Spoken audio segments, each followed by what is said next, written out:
welcome to The Sacred Journey. The Sacred Journey is the program that reminds you that life is a wonderful adventure and each and every experience we have is a unique and perfect opportunity for learning. I'm Joyce St. Germain, and no doubt you recognize my guest, my dear friend Rochelle Ripley. Let's see, where do I begin? Besides being a dear friend and an extraordinary human being, Rochelle is the founder and the president of Hawkwing. You've heard me talk about Hawkwing many, many times, but no one can describe it the way Rochelle can. So Rochelle, my sister, welcome. And we have a lot to catch up on and to get our viewers caught up on. So I'll let you begin wherever you need to. Always thank you for having me on, because the show makes a huge difference in people becoming aware of Hawkwing and finding out ways that they can help. So believe it or not, now Joyce, you're on my board of directors and have been for many years. And the agency started in 1999, and we began our services in the year 2000. One of the first things we did, it was to provide every child on the reservation with a holiday gift box. The poverty on the reservation is immense.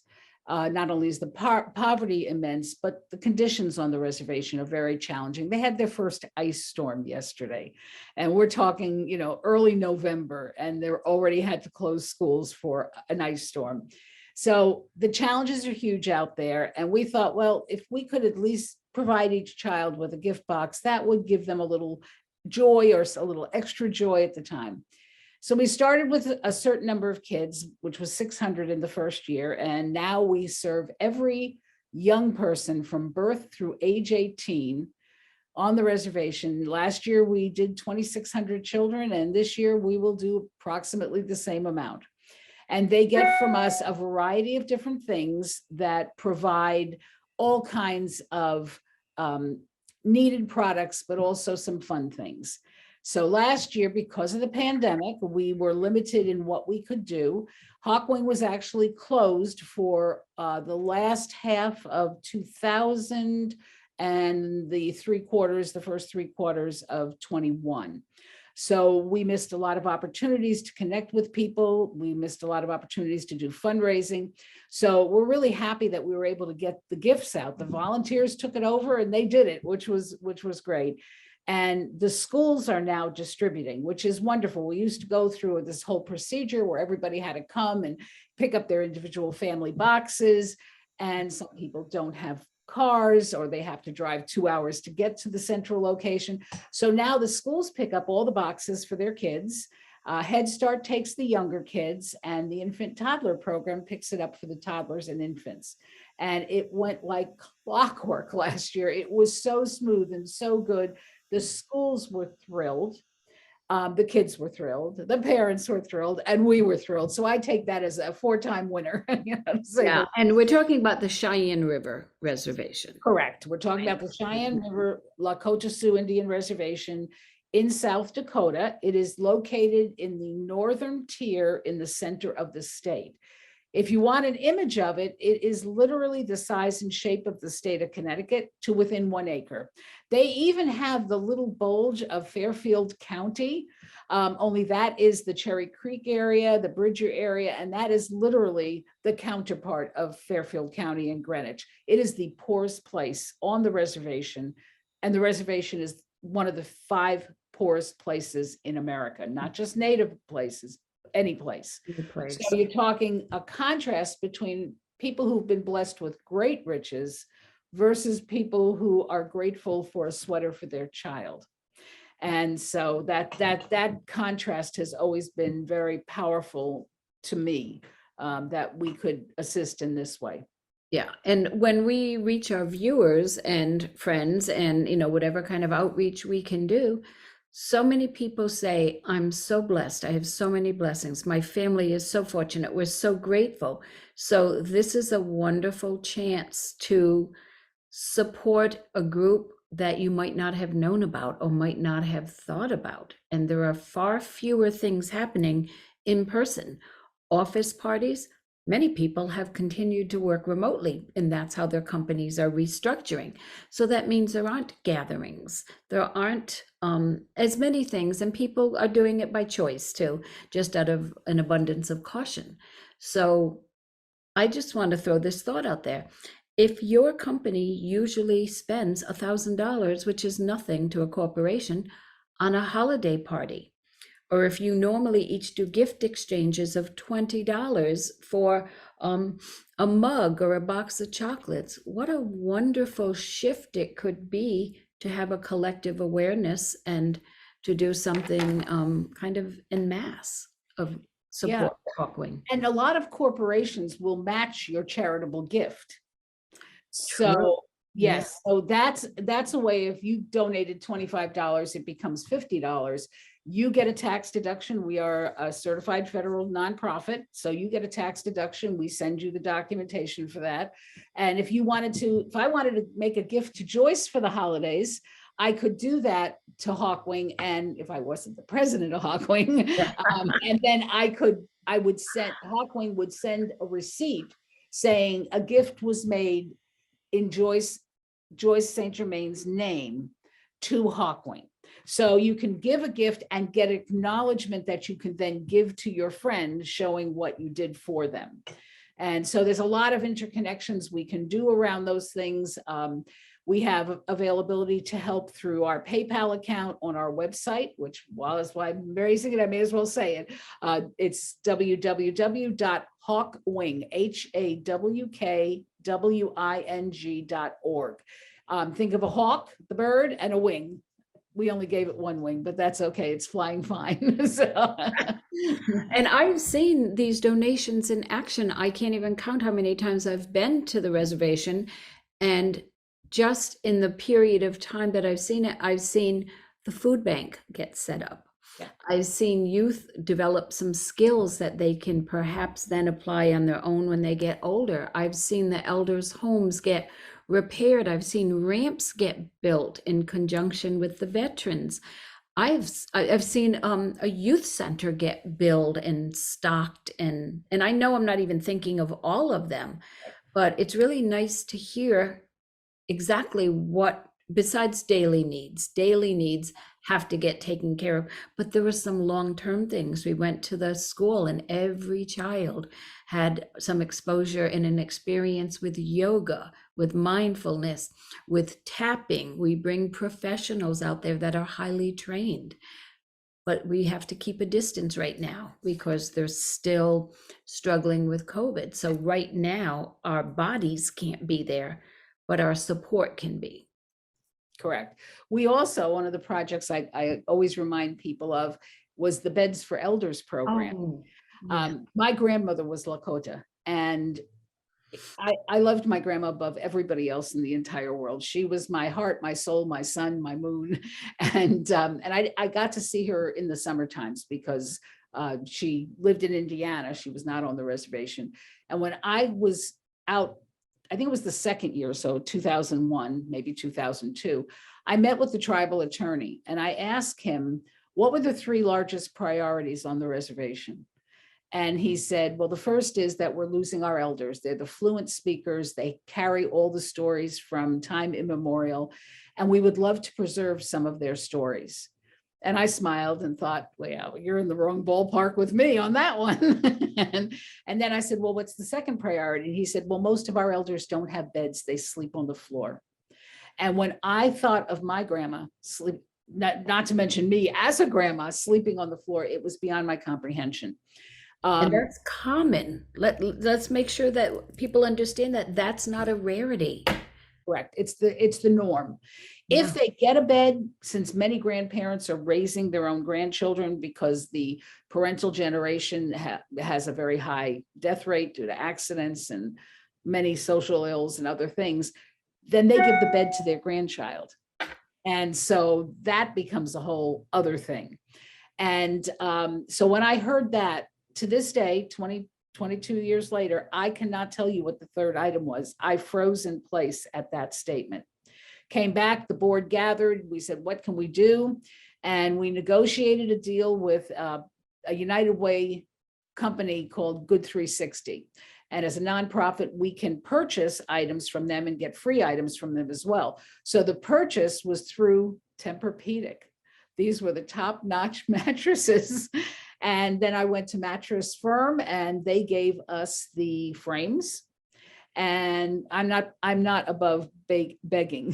So, and then we got a wooden insert to put in the frame for the mattress to go on. These didn't require a box spring. And then a number of churches in the area collected new linens and blankets. And then just before we were ready to ship, I got a call from Good 360 saying, JCPenney's has a bunch of pillows to donate because the label is wrong and they'd have to either take the label off and put a new label on. And they thought it'd be better just to give it to charity. So every elder in need, and there were 800 beds that went out. I remember. Yep, they got their bed. They got a bag with all the accessories, the pillow, the blankets, the mattress protector, all of that. And I always like this story because I think it talks to the compassion of our donors and compassion of our leadership in Hawkwing, but also speaks very directly to what the elders felt about that. The day, I think it was day 3 in the distribution, an elder came in. I did not know her. I'd not met her before. And she said, "Are you Rochelle?" I said, "Yes." She said, "May I sit with you and talk?" And I said, "Absolutely." So she came and she sat down, and our elders, they literally think before they speak. So there's often long pauses. And so she said, I had to get a ride because I don't have a car. And my neighbor drove me up here. She said, so I wanted to see you and see your face in order to say thank you. I said, "Did you get a bed?" She said, "Oh, yes, I got a bed." And I said, "Did you sleep in it last night?" She said, No, my daughter's going to come today and set it up for me. And she said, "But I've never had a bed in my life. And this is just amazing to me." So she said, and then she was quiet. So I sat with her. And then finally I said, we call all elders grandmother and grandfather. So I said, "Grandmother," I said, "it feels like you have something you want to ask me." She says, "No, you'll think I'm greedy." I said, "I promise you, I'll never think you're greedy. What do you need?" And she said, "Well, I got so much. How do I ask for?" I said, "Just tell me. If I can do it, I will. If I can't, I'll tell you that." She said, "Well, I just wondered if you had a blanket for me because it gets so cold." I mean, they're already down below freezing on the reservation. And I looked at her and I said, "When you got the bed," she said, "I got the hard one, the wood, and a metal one." I said, "Yes." I said, "Did you also get a black garbage bag?" "Yes." I said, "Did you look in there?" "No, my daughter will look when she comes to set up the bed." I said, "You've got a brand new quilt in there." And one tear came down her cheek. And because it's not good form to show your emotions like that, she got up and left without another word. And, that's the cultural norm. That is the gratitude. It was just so moving. And that will always stand out for me as one of the most amazing things we did, in addition to all the things greenhouses and the ramps and teaching the tribe how to do the ramps so they could continue to do them. Yeah. And so many people struggle with such physical ailments there, and then compound that with sleeping on the floor. There are so many people in chemo and they go back to sleeping in a chair or the floor. So I remember, I'll never forget that, the warehouse full of mattresses and all the volunteers and the joy over such a simple thing as bed. Simple to us, Right? was we're used to it. Yeah, So an expectation. And remember, most of the homes are not insulated. They are, hardwood floors at best. It doesn't have carpeting on it. So, those are all factors that run into the whole piece of it. yeah, and I remember seeing tarps for roofing because of repairs that needed to happen, and elders at one point confined to their homes or trailers because there was no ramp, and Yep. if they, until those got built. So every year it was so nice to see little things happening. And by the way, I'm going to go back to when you said you don't mind begging. What you're doing is you're giving people the invitation of the honor of being generous and compassionate, not begging. gift you're Well, giving yeah, them. I like your definition better. I've been known to beg, please just give us a truck so we can get everything out to South Dakota. And But people respond. I they know we did see such respond. generosity, Yeah. but times are difficult now, Yep. Yep. and we can't be as hands-on, but we have turned it over to people that can. Talk about the food bank a little bit. So the tribe had tried 2 or 3 options to create a food bank. And the people trying to do it were, well, one wasn't so well-meaning, but the rest were well-meaning, but didn't really get into the whole process. And the chairman asked me, the chairman of the tribe asked me if Hawkwing could get the food bank set up and would we operate it.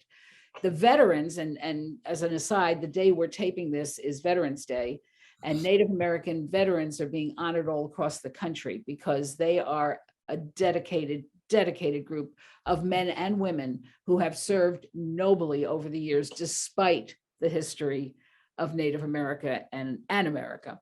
So the veterans said they would staff it because we're not there every day. They'd staff it if we could manage it. So we did that. We were always bringing food out on our trucks when they went out, but it wasn't obviously enough. So I arranged with Feeding South Dakota, which is, for those in the greater Hartford area, Food Share is sort of the regional, and Feeding South Dakota is the statewide food bank, and said, how do we set up a pantry here?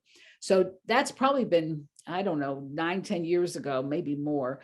And we have a great relationship with Feeding South Dakota. And when you go on there, we are only paying 18 cents a pound for food.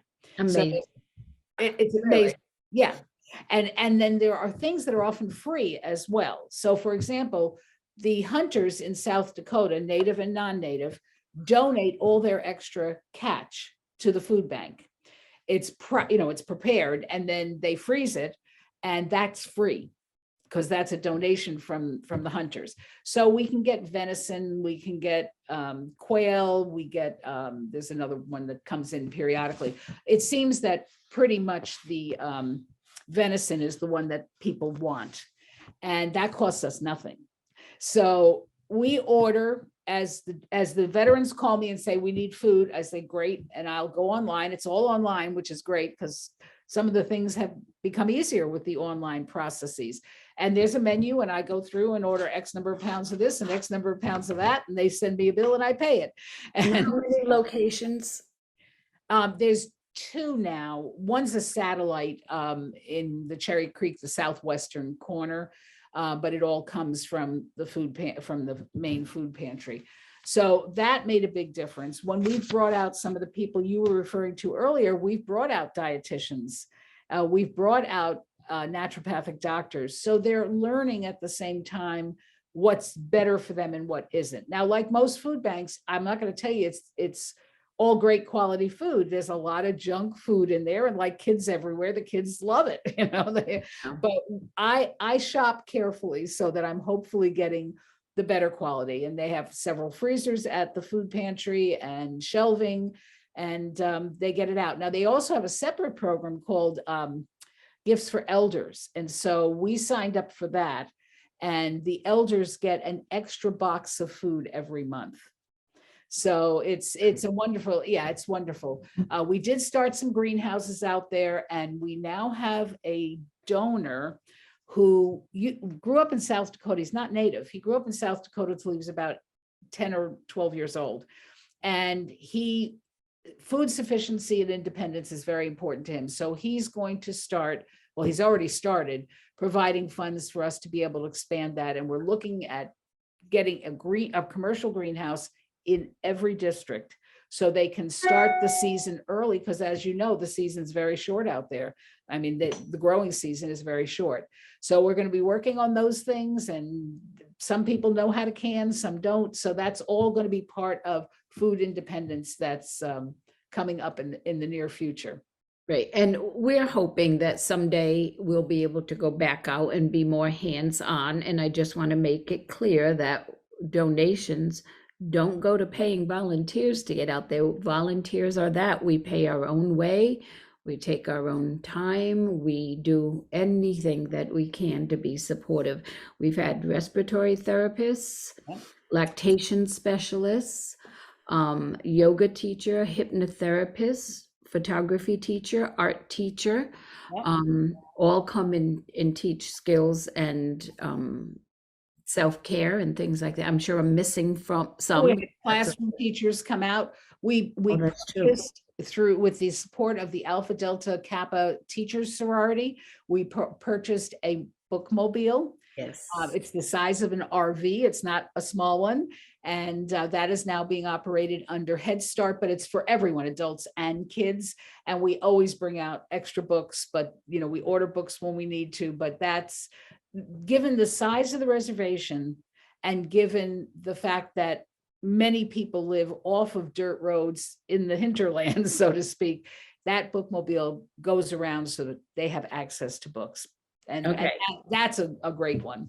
Yeah, I forgot about that one. Thank you for reminding me. Now, before we run out of time, I want to go back to some statistics that smacked me upside my head the first time I ever heard them, that I will never forget. And I don't know how much they've shifted. I was beyond horrified to hear that the average life expectancy on the res is 48.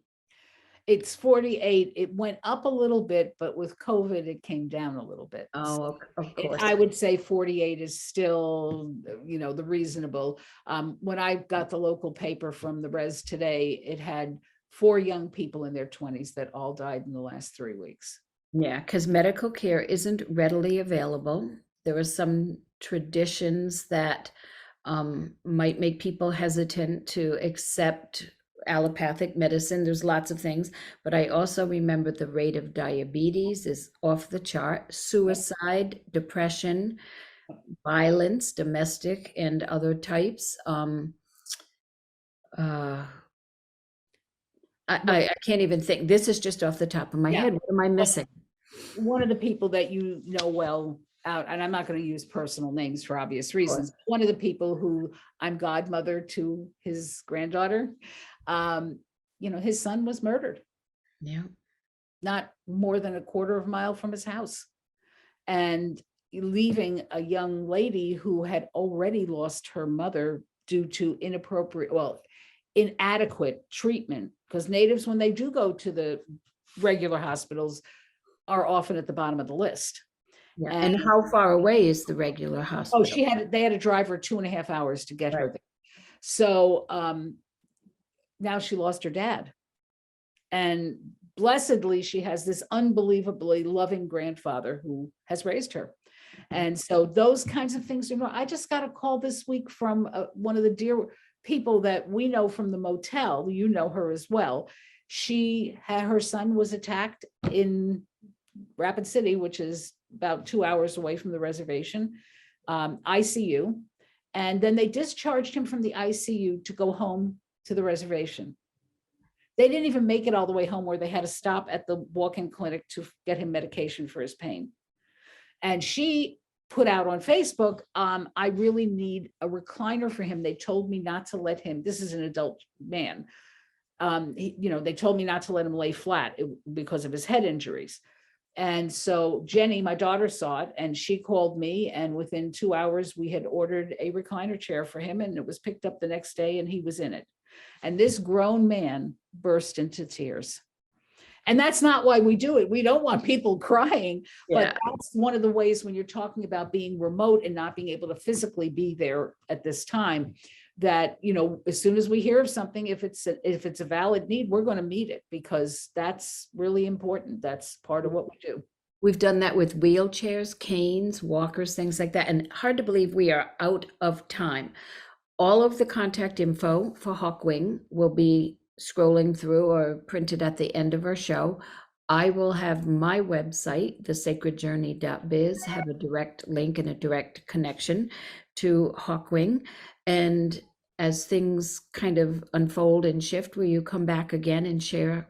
I would be thrilled to. The things that are really important right now is if people are motivated to give, we are way down on our donations because of COVID, and we can talk more about COVID and what that did on the res as well. So if you can go to our website and be kind enough to make a donation, we would be very, very grateful.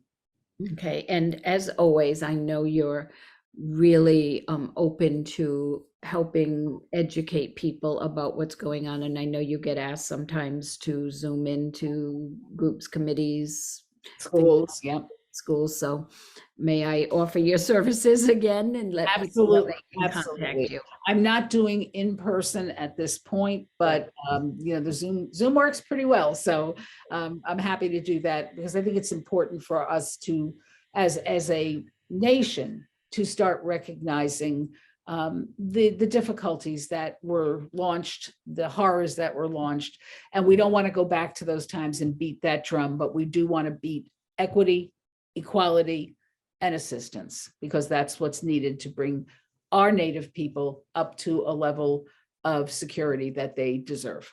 Okay, perfect note to end on. Palamaye and Mitakwiyase to all our friends.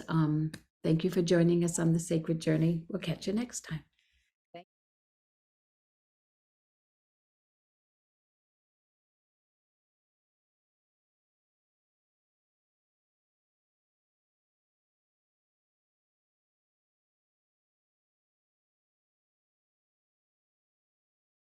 Welcome, I'm Nick Augustino.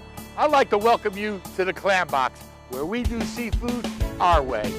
We got lobster roll, fried clams, fish and chip, fried shrimp, and our famous onion rings. We put a lot of precaution into the safety for you and your family. Not only do we use plexiglass at the cash register and sanitizer, we all wear gloves and we all keep a 6-foot distancing, and everybody must wear a mask. We carry all the options. We got DoorDash, Grubhub, Uber Eats, and of course, we got curbside where we bring it right to your car. Online ordering is available at clamboxnewbritain.com or by calling us at 860-357-3118. The Clam Box, 586 West Main Street, New Britain.